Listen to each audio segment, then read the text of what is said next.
Hello and welcome to another edition of CCIT's Coffee Talks. We're your hosts, Jason. Yes, and I'm Carrie. And in today's episode, we want to share some top tips, such as remembering to unmute when you start a meeting, for successful synchronous Zoom sessions. Try and say that 3 times fast. And what better way to show you these tips than to model the episode after a synchronous Zoom class? So, Carrie, if we want to run this like a class and have these students participate, then we need to establish some expectations that anyone could use in their class. So that's actually going to be our first tip of the day, is how to create clear expectations for your students. One of the most frustrating experiences that we hear from faculty is having to teach to a blank screen. Am I right? We know we've done it enough in trainings and in meetings to know that a lot of people just don't turn their mic or their camera on. And as much as we'd like to see each student's face, we have to remember that students have a lot going on right now. They could be calling in from work, or they could be managing their kids' education at the same time as their own.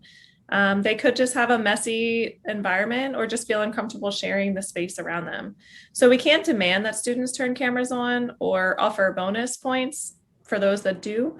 But however, we can set some guidelines that will help make it a better experience for all. These guidelines help make sure instructors and students have the same expectations for how the class will go. So when we establish these clear expectations, students know what we expect and they know what to expect for each and every class. So we created a sample slide to share. Let me pull that up. With you guys. Yeah, to share with you that you can then use and copy and or develop as your own. And we'll share a link to this after the session as well. So one of the first things that we want that students to know, and for you guys too, is to make sure you're checking regularly for Zoom updates. Zoom updates periodically for security purposes, but also to add a lot of really great tools. And sometimes if your students aren't on the newest version like you are, they can't participate in the same way. So putting that little check there might help students check it more frequently. The next one is, did you know that you can put on a background noise reduction filter? So sometimes, in meetings with Carrie, she has some furry friends that are constantly in the background. And if she changes her suppression to high, we can't even hear the dogs barking when they're right directly behind her. Or sometimes you have some other friends, your favorite colleagues that come in between your scenes, and having them not be on, not have their audio being shared is a great feature. The other one is the video touch-up. So I don't know if you guys know this, but I don't look this good naturally. Zoom has this great enhanced touch-up and makes me look as awesome as I do now. So you can do that for light reduction or just to kind of make yourself pop a little bit more. Another thing is allowing students to rename themselves. Now the instructor has to allow this feature and be comfortable with it, but a lot of times students want to express themselves by a nickname, their middle name, nothing inappropriate. So by allowing students to change that is a nice feature. However, if it's not clear how to mark them for attendance, you can allow them and ask them to maybe put their real name in parentheses so you can quickly identify who is who. Also, have students mute themselves when they're not talking. A really cool feature is you can use the spacebar to quickly unmute, and when you release the spacebar, it mutes you again. So you can share that tip with students so they can potentially just mute when they come into a meeting, and they can use the spacebar to quickly unmute when they want to participate.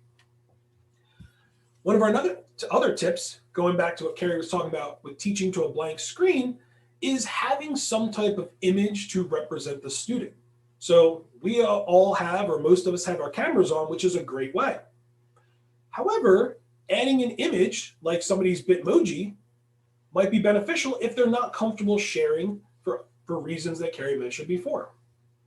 Another thing you can do is have a professional photo. Jason, do you mean like have a professional photographer take a photo of you, or what? No, just more like we don't need you in your party bikinis and inappropriate scenes. Like Carrie, for instance, has her professional photo here. We can see that when she mutes her video that she got the fan set up so her hair is all nice and windblown, and got that picture taken so that when she can't have herself be on Zoom, she can use this picture. And the last one is sometimes just having them pick some type of image that represents themselves is beneficial. I have students in my G10 class that I'm teaching right now that one of the instructors is in the airframe program, and he doesn't have his picture when it's muted, but he has a picture of an airplane. So it's something tied to his program that's relevant, yet it's just not a photo of himself. The last two is, one is make sure your students do an audio and video check before they come into the Zoom room. So they can check to make sure their speakers are working, their microphone's working, and their video's on. Because we all know we've been in that meeting where somebody's just like, and you're like trying to like talk to them, but they can't hear you, and then you can't hear them because their microphone's not working. So if they do that beforehand, you can kind of eliminate a lot of issues before the Zoom session starts. And the last one is a note for students, but we're going to kind of point it out now, is that we're going to want you guys to make note of where you're seated in Zoom, because we're going to use this for collaboration later, and we're going to talk more about that tool in a little bit. That's a great list, Jason. I think this is awesome, and we can copy and share for all of our courses. So now that we're ready to begin, let's try a quick warm-up. So hang on there, Carrie. Did you know, though, that Zoom now has live captioning? So if you turn on the closed captioning option in Zoom, so if you go into your dtcc.zoom.us and log in, under the advanced meeting controls, there is a checkbox that you can check called Enable Live Transcript Service. Then, during each meeting, the host or instructor can enable the captions for everybody, and you should all be seeing these at the bottom of your screen. However, if you're not seeing at the bottom of your screen, if you click the Live Transcript button, you can see on the picture on the right that you can show or hide the subtitles. You can also view the full transcript as it's being generated. And you can also change the subtitle settings to be larger or smaller based on your screen size. Maybe it's better for your eyes to be larger text. I can't think of a benefit for smaller text, but hey, the option's there if you'd like it. And as an added benefit, students can even save this transcript for later. Well, Jason, that's amazing and a huge help for students. Some students might need to have subtitles. It can definitely help with clarification, and others, might benefit just from having the transcript to review later while they're studying. So thank you for sharing that. So I think now we are actually ready to begin. So we are going to set the room to stay in this position. As Jason mentioned earlier, Zoom has a new setting where we can create a seating chart. I don't know what it's actually called, but it makes most sense to think of it as a seating chart where we can follow the host's order and everybody can see the same view. So when you look up in the right-hand corner, you can see that you have view as speaker or view as gallery, and we're going to set that to view as gallery. As a host, you can set to follow the host's order or release the host's order. So I'm going to stop sharing, and Jason's going to set our order in a certain way, and you should see tiles kind of moving around. To be able to have that option to set, you have to at least move one tile. So move someone and then set it. So just to see if this is working or not, I'm going to call on someone and I want to know who's sitting next. So Kim Fisher, who is sitting to the left of you? You're muted, but I think I read Jennifer right out. So I see Jennifer. Does everybody else see Jennifer right there? Yes. Okay, we have noticed a couple devices that kind of are a little different in order. So if you, Megan, you're on a phone. I don't know if yours is a little different, but on most devices, everyone kind of is in the same place. So Debbie, who is below you on your screen? April. April.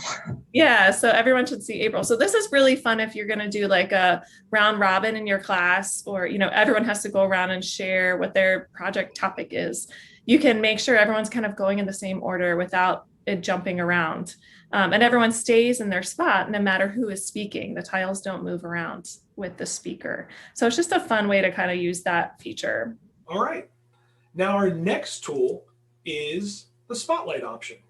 Now this is a great tool to use when you just want one active speaker. So the screen will not change every time someone talks, and the recording will only record the spotlighted person. So we're going to demonstrate right now with, I have my lovely daughter, Rachel, who is going to be our sign language interpreter for possibly if you have a class with somebody who has a hearing impairment, that you have a sign language interpreter for. So you can spotlight that video so that it's always going to be on top and it's always present no matter what you're doing. So right now you guys probably see the seating chart option is being shared, but the only person that you can see is that ASL interpreter over on the right. I'm going to let my sign language interpreter go now. And I'm going to put it back in gallery view. But another option could be for you. Thank you very much. Another option could be for you is that maybe you're in a math class. And so we all know that drawing on the screen with the mouse sometimes can be difficult. So maybe you're going to use your phone or an iPad as like a document camera so that you can be writing out and solving equations right underneath it.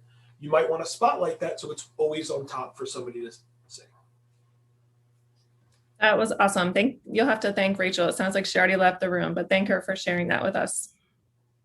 All right, so let's talk reactions. I'm sure many of you have used reactions before, but they change so regularly. So this is another reminder to keep Zoom updated and to remind your students to update. But there's some new features that we wanted to kind of make sure you've seen within the last few months. The first one is raising the hand.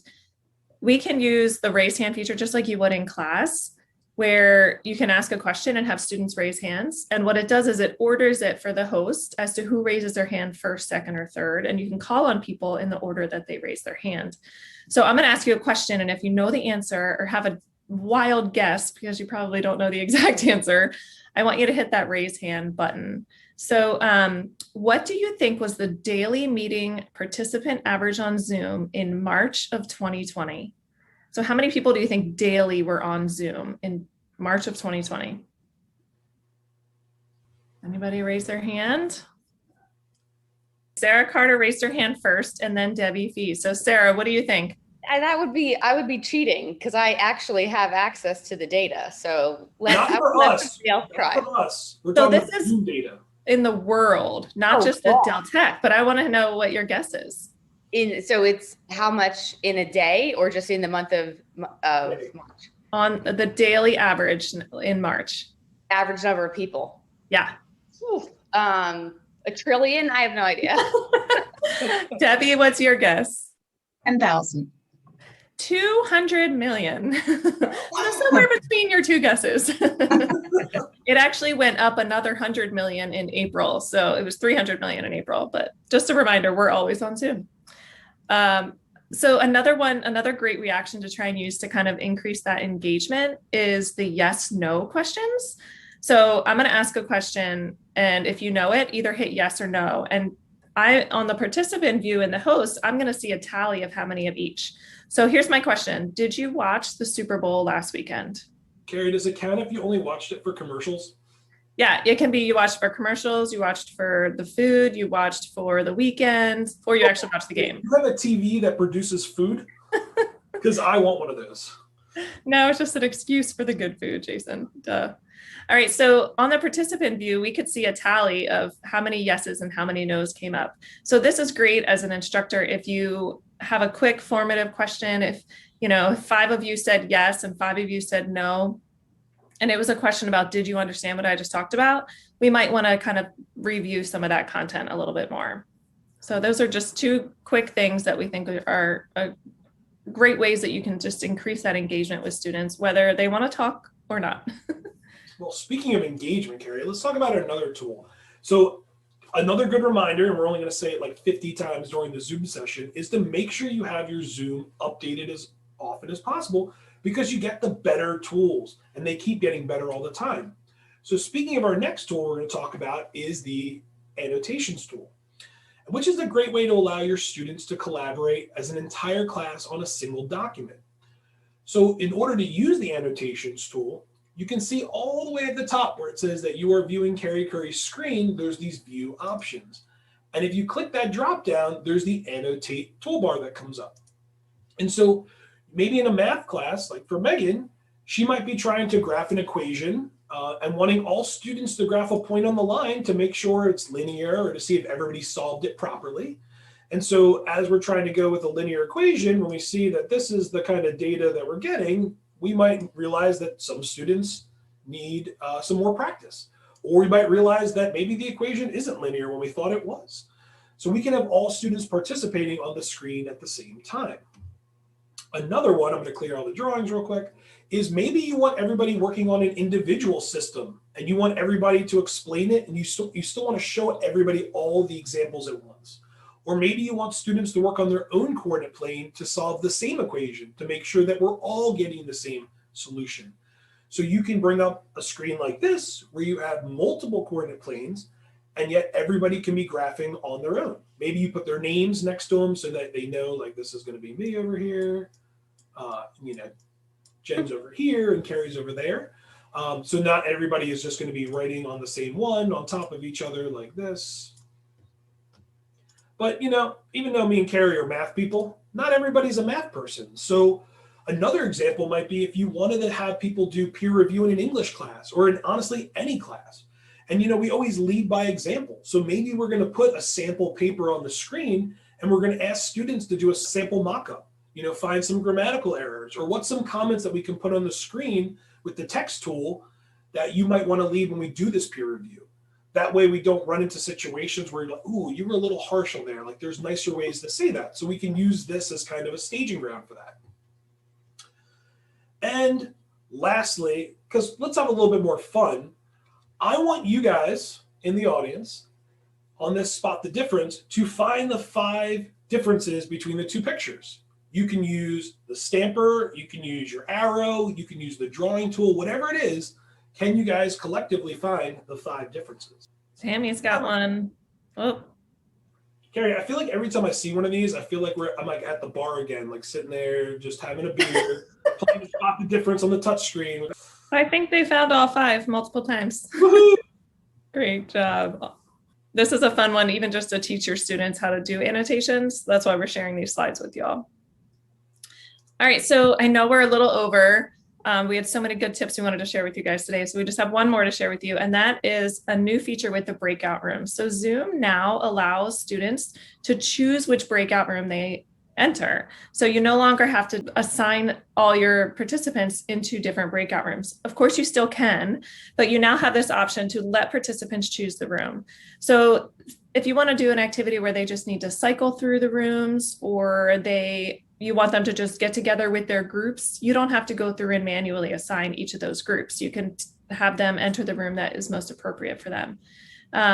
The other great thing is they can pop in and out of each breakout room without leaving it. They don't have to hit leave breakout room and accidentally leave the whole meeting. They just click on breakout rooms again, and they can go in between and choose new breakout rooms. So we're going to open a couple breakout rooms for you if you want to see how it works, how students can go in between each of the rooms. But we're only going to leave it open for about a minute so that you can just give it a try. But it's a great way. We can think of so many ways that you might want to use this in class or in office hours. So Jason, do you want to go ahead and open those breakout rooms? Yeah, and let's let the breakout rooms be, samples like from like the old school show Legends of the Hidden Temple. So when you hit breakout rooms, you should see that you have 3 different options to choose from, and feel free to pop in or not if you want. We're literally going to leave it open for a minute. Purple parrots, blue barracudas, or the silver snakes. No pressure on which one you choose, though. Nobody likes the purple parrots. The blue barracudas so far are the winners. I saw Kim Fisher going. I thought the purple parrot. It said 0. But no, you're back. Close them all. Yeah. Is everybody back? I hope so, because we closed. It's just funny because I still see all these people in the breakout rooms. Yeah, so those are just a couple of the fun new tips that we have found. We hope that you've taken something that you can use. We're going to share this slideshow. Jason, how do they use this for themselves? So Carrie's going to drop a link into the chat right now, and all you do is just like a normal Google Slides or Google Docs link. When you click it, however, this time it's going to bring you up to a menu that says make a copy. So now you're going to get your own version of this PowerPoint that we've been sharing. You can use it as is. You can delete everything because you don't like it. You can just grab that one slide, but feel free to take this because it's now going to be your own working copy of it. So when you click the link that Carrie just dropped in there, it'll make a copy, it'll put it into your Google Docs, and it's yours to now use for your classes. The other thing Carrie's going to drop in is our ESOA survey. If you didn't mind filling that out for like 2 minutes, just to kind of let us know that we're still doing a great job with these workshops, or I think you guys need to step up your game. That's always great feedback for us. Our next coffee talk in 2 weeks is going to be on how you can work with CCIT to partner and create your own interactive learning objects. So how can we bring a lot of those physical activities that we do in the class into the online virtual classroom? Whether it's synchronous, whether it's an asynchronous online class, like how can we still do those same types of labs or activities? And so we're going to show great ideas. We're going to have a lot of time for you guys to collaborate and kind of think through some ideas that maybe you would want to create with us. And on that note, this has been another edition of CCIT's Coffee Talk. Thanks for joining us. And now it's time for a refill. I hope to see you all next time.